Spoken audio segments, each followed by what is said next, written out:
Shalom teman-teman yang dikasihi Tuhan. Mari bersama-sama saya mau mengajak setiap kita untuk mempersiapkan hati kita, pikiran kita untuk masuk ke dalam ibadah pada malam hari ini. Mari kita angkat pujian Yesus Kristus Tuhan.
Dalam doa.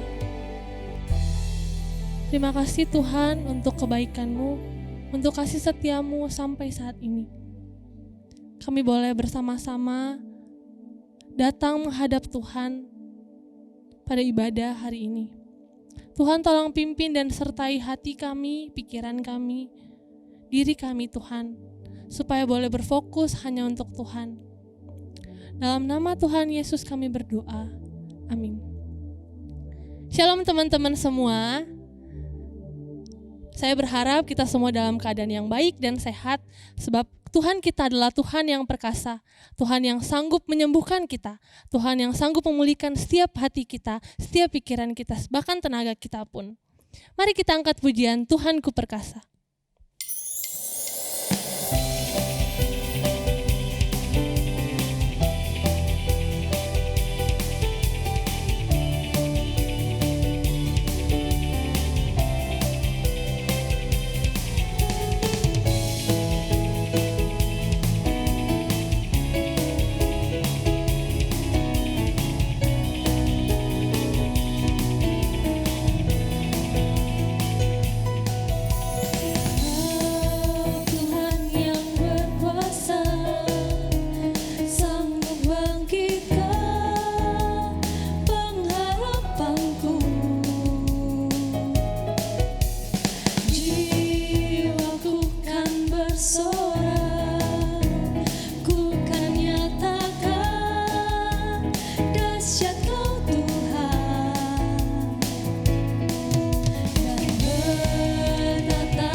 Saya mau mengajak setiap kita mempersiapkan hati kita untuk mendengarkan firman Tuhan pada malam hari ini yang akan disampaikan oleh Kak Aling.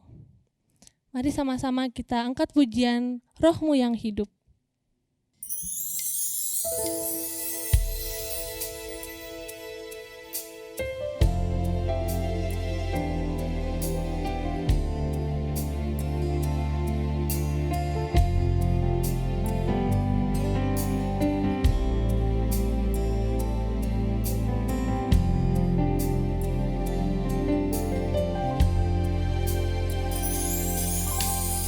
Roh-Mu yang hidup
Shalom, selamat malam teman-teman remaja semuanya.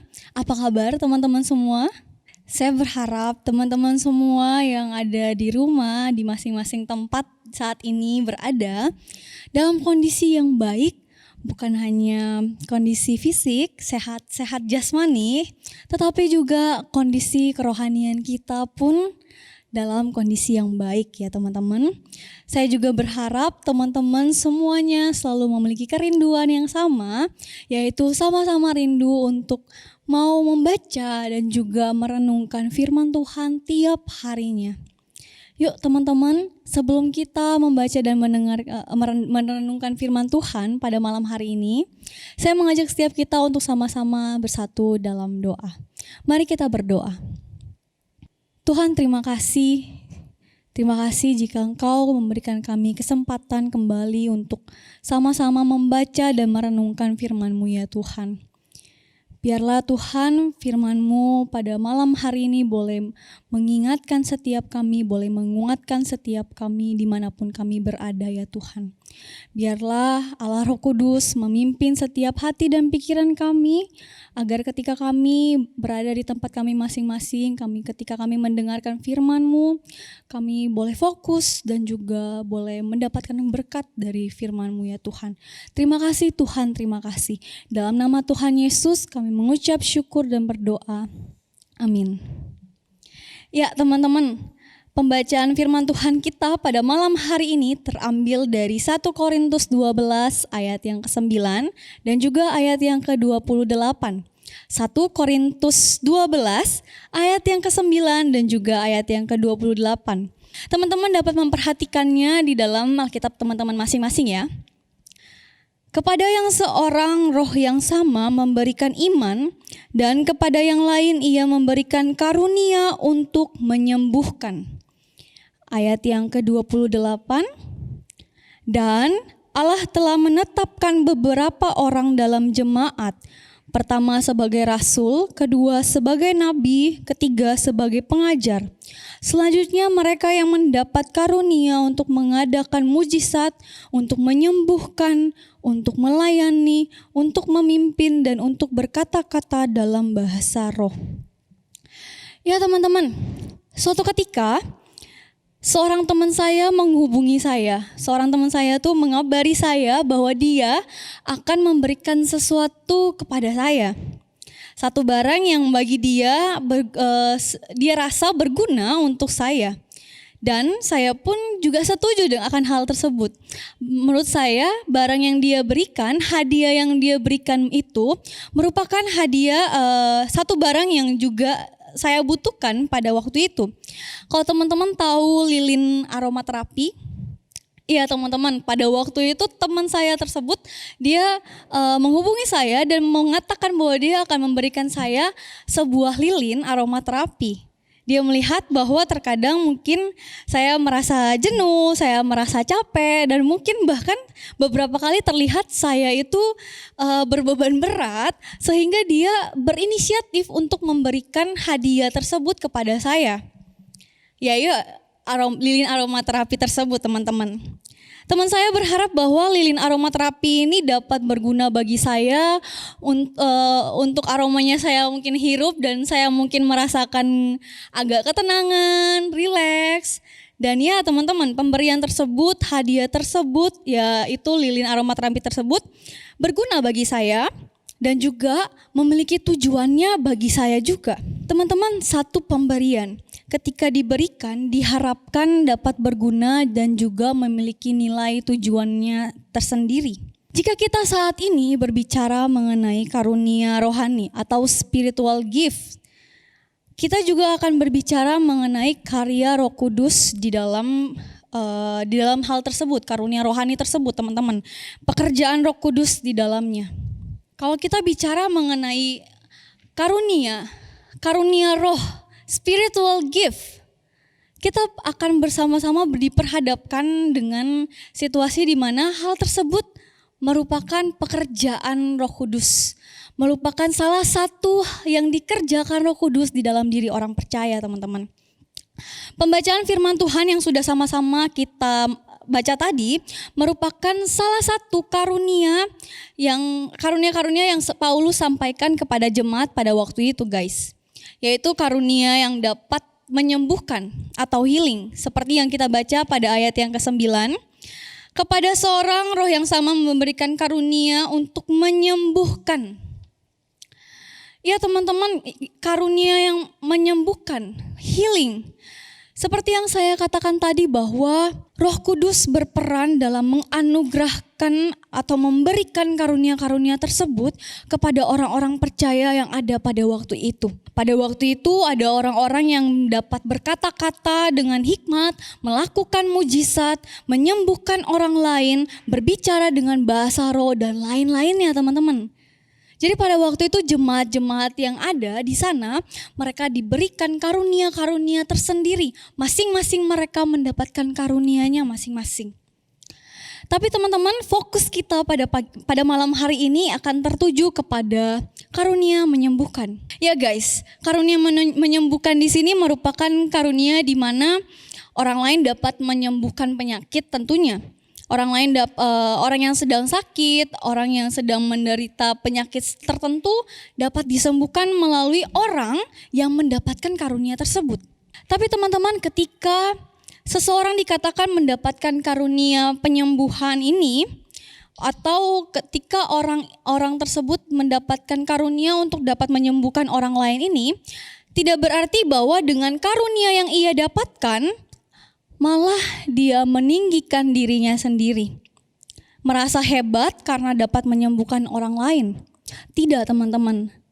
Tentunya teman-teman, jika kita diperhadapkan dengan satu kasus, satu kondisi, ketika ada orang yang sakit dan kita dapat berhasil menyembuhkannya, bukankah itu satu hal yang hebat?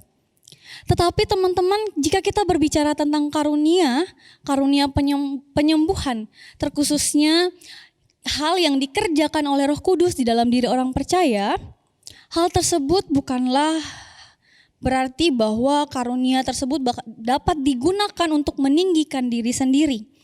Merasa hebat? Tidak teman-teman. Melainkan karunia itu sendiri diberikan agar dapat memuliakan nama Tuhan. Agar ketika orang yang sembuh, ketika orang yang awalnya sakit dan menjadi sembuh, mereka dapat memuliakan nama Tuhan. Mereka dapat menyadari bahwa kesembuhan mereka diperoleh dari Tuhan yang berkuasa menyembuhkan mereka. Guys, di Amerika ada seorang pendeta yang tidak perlu saya sebutkan namanya. Pendeta ini mengklaim bahwa dirinya tuh dapat menyembuhkan orang lain.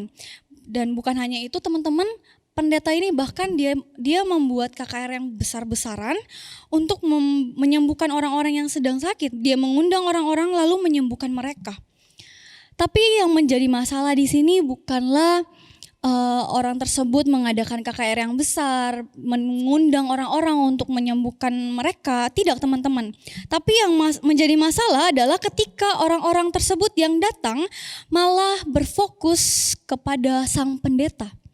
Ketika orang-orang yang datang untuk disembuhkan tersebut malah berfokus kepada sang pendeta dan menjadi pengikut dari pendeta tersebut teman-teman. Bukannya malah berfokus kepada Tuhan yang memberikan kesembuhan, tetapi orang-orang yang datang malah berfokus kepada pendeta yang dipakai Tuhan untuk menyembuhkan orang tersebut teman-teman. Pada akhirnya Tuhan tidak dimuliakan, melainkan nama pendeta tersebut yang semakin tenar. Guys, ketika seseorang dikatakan menerima karunia penyembuhan, menyembuhkan orang lain, tentunya ada tujuan dan maksudnya.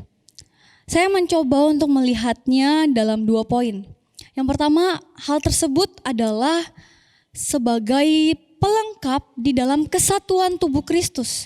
Karunia yang diperoleh merupakan sebuah pelengkap di dalam kesatuan tubuh Kristus. Maksudnya adalah, teman-teman, jika kita melihat kembali di dalam pembacaan firman Tuhan kita akan melihat di ayat yang ke-12. Di mana Paulus melihat karunia-karunia yang diberikan tersebut kepada masing-masing orang berada di dalam satu kesatuan, yaitu kesatuan tubuh Kristus. dalam hal ini adalah orang-orang percaya pada waktu itu teman-teman. Di mana Roh Kudus bekerja di dalam diri orang percaya, mengaruniakan kepada setiap masing-masing orang karunia sesuai yang dikehendakinya.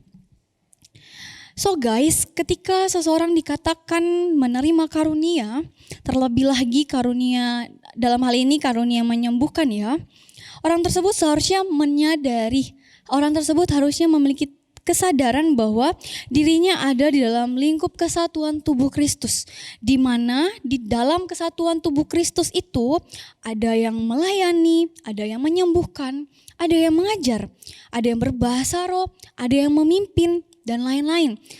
Sehingga tidak ada alasan untuk dirinya ketika orang tersebut mendapatkan karunia tersebut, tidak ada alasan untuk dirinya dapat memegahkan diri dengan karunia yang ia dapatkan. Melainkan bersama-sama dengan yang lainnya bergandeng tangan untuk memuliakan nama Tuhan, melayani Tuhan demi kemuliaan nama Tuhan. Yang kedua, karunia diberikan bertujuan untuk memuliakan nama Tuhan. Tentunya guys, seperti yang sudah saya katakan tadi, bahwa ketika seseorang mendapatkan karunia, mendapatkan spiritual gifts tersebut, hadiah, seharusnya karunia itu ia pakai, ia gunakan untuk memuliakan nama Tuhan saja. Misalnya ketika kita berbicara tentang karunia menyembuhkan, saat ini topik yang sama-sama sedang kita bahas bersama-sama. Seharusnya ketika kita memakai karunia tersebut, kita berdoa kepada Tuhan untuk dapat menyembuhkan orang lain. Semua itu bertujuan untuk memuliakan nama Tuhan, teman-teman. Agar orang lain dapat melihat Tuhan yang maha kuasa, Tuhan yang hebat, yang mampu memberikan kesembuhan kepada mereka. Bukannya untuk menyombongkan diri sendiri. Seperti kisah pendeta tadi yang sudah saya sampaikan kepada teman-teman, yang dia mengklaim bahwa dirinya tuh bisa menyembuhkan orang lain dan membuat KKR besar-besaran, KKR kesembuhan, tetapi bukan Tuhan yang menjadi fokusnya. Bukan Tuhan yang menjadi fokus, tetapi malah pendeta tersebut, teman-teman. Orang-orang hanya berfokus hanya kepada pendeta tersebut. Bagi saya hal tersebut adalah hal yang salah, teman-teman. Karena yang seharusnya terjadi, yang seharusnya adalah di mana nama Tuhanlah yang dimuliakan melalui karunia yang dimilikinya. Teman-teman, ketika kita diberikan karunia, ketika kita diberikan kemampuan, kehebatan, lebih tepatnya ya teman-teman ya, pakailah semua hal itu untuk memuliakan nama Tuhan. Bukan untuk menyombongkan diri sendiri, bukan untuk menunjukkan seberapa hebat kita, bukan untuk memamerkan kehebatan kita. Tapi kita mengingat kembali bahwa segala sesuatu yang kita miliki tersebut Tuhanlah yang memberikan. Oleh karena itu, ketika Tuhan telah memberikannya kepada kita, kita memakainya untuk memuliakan nama Tuhan. Teman-teman di luar sana banyak sekali yang beranggapan bahwa karunia menyembuhkan ini sudah tidak ada lagi yang memilikinya. Sudah tidak ada lagi yang dapat memiliki karunia untuk menyembuhkan orang lain ini. Tapi bagi saya pribadi teman-teman, Roh Kudus tetap bekerja di dalam diri orang percaya. Roh Kudus tetap bekerja untuk memberikan karunia tersebut. Karunia tersebut dapat dimiliki oleh setiap orang Kristen yang Tuhan pakai. Tuhan bisa saja memakai orang-orang percaya dan memberikan karunia tersebut, memberikan karunia menyembuhkan tersebut, teman-teman. Bahkan Tuhan bisa pakai teman-teman semua. Tuhan bisa pakai salah satu dari teman-teman semua. Tuhan bisa memberikan karunia tersebut. Asal kita percaya. Teman-teman, karunia untuk menyembuhkan orang lain ketika kita memilikinya, ketika kita mendapatkannya, ingat selalu bahwa dengan karunia yang diberikan, seharusnya kita dapat menggunakannya hanya untuk kemuliaan nama Tuhan saja, hanya untuk membawa nama Tuhan dimuliakan melalui pemberian yang sudah Tuhan berikan kepada setiap kita. Yuk teman-teman, mari kita bersatu dalam doa. Saya mengajak setiap kita untuk sama-sama tunduk kepala, kita bersatu dalam doa.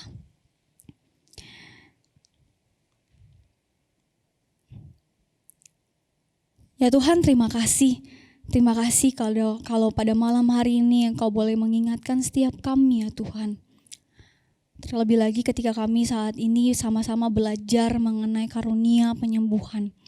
Kami percaya ya Tuhan bahwa Allah Roh Kudus tetap terus bekerja di dalam diri orang percaya dimanapun, di tempat manapun ya Tuhan. Kami juga percaya ya Tuhan bahwa Engkau juga dapat memakai setiap orang. Engkau dapat memakai setiap kami, mungkin teman-teman yang ada dimanapun kami berada, untuk juga memiliki karunia tersebut ya Tuhan. Tapi biarlah Tuhan kami selalu mengingat bahwa ketika kami mendapatkan karunia, ketika kami mendapatkan satu kelebihan daripadamu ya Tuhan, kami boleh menggunakannya hanya untuk memuliakan nama-Mu saja. Tidak untuk memegahkan diri, tidak untuk menyombongkan diri ya Tuhan, tapi demi untuk memuliakan nama-Mu saja ya Tuhan. Terima kasih ya Tuhan, terima kasih. Biarlah Engkau yang terus pimpin kehidupan kami hari demi harinya. Hanya dalam nama Tuhan Yesus kami mengucap syukur dan berdoa. Amin. Mari teman-teman untuk meresponi firman Tuhan pada malam hari ini, saya mau mengajak setiap kita mengangkat sebuah pujian yang berjudul Harapanku.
Mari teman-teman, sebelum kita mengakhiri ibadah kita pada malam hari ini, kita satu dalam doa.